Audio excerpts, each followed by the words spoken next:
let yourself in. Make good on a promise, never hurt again.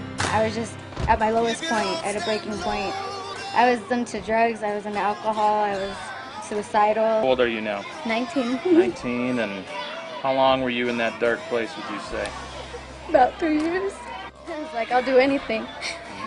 And he said to come to church, and I found God. Come lay 'em down, come lay 'em down, come lay 'em down.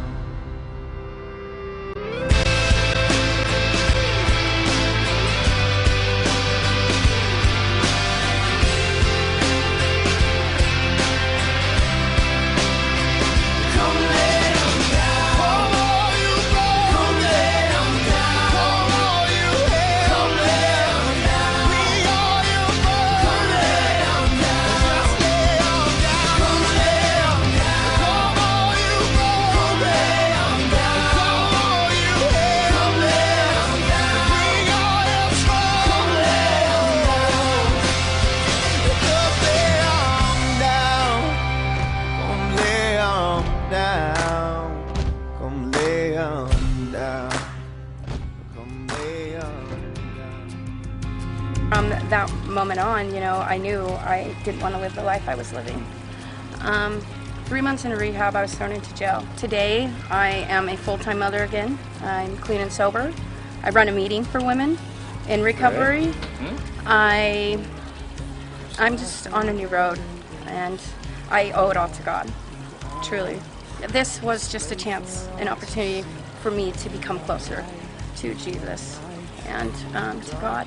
And I had all this pressure of being like this perfect person, and I couldn't do it by myself. And like right there, I just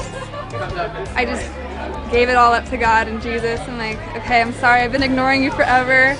I need you. And from then on, I've just been growing in my faith, and I've seen Him work so much in my life, and I've gone miles, and I just don't want to stop this. It's great. Doing a lot of drinking, doing drugs, involving myself with people in gangs.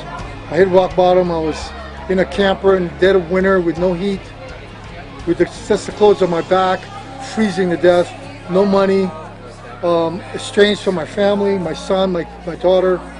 And I don't know what it was, but God somehow came into my life. I wasn't put in this world to live the life I was living. You know, that's the power of God's grace. It was through Him that I shine, and I couldn't shine before because I didn't have Him in my life. And I'll never forget it, and I'll thank God forever.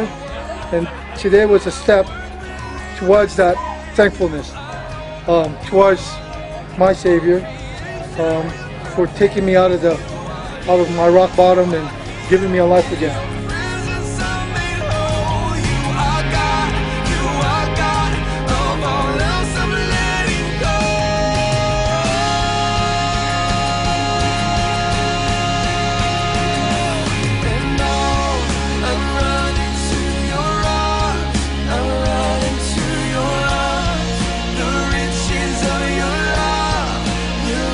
When I walked into that church and saw everybody wearing sandals and shorts and no ties, and everybody was just kind of casual, and then of all things, the pastor himself has a tattoo on his forearm.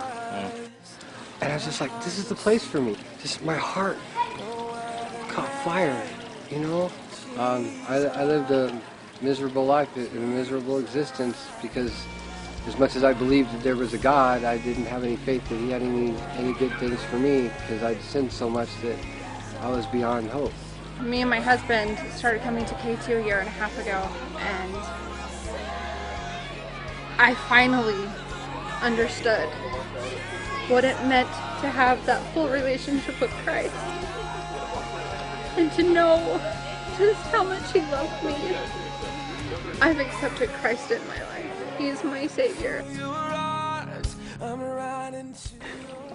We were making personal choices that had nothing to do with God, and it was probably one of the hardest things I've ever done in my life to follow that road, and I'm ready to move forward and follow in the light of Christ and walk in His footsteps and walk near God and move forward.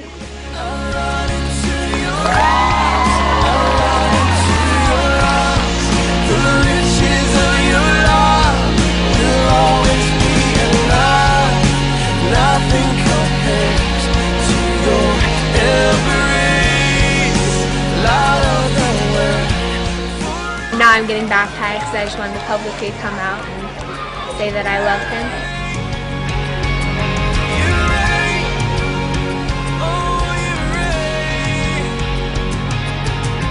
I will live it, and I'll try to get other people to see what it is, because it is my life now. Jesus is my life. Jesus, my heart will sing, no other name. Jesus, Jesus.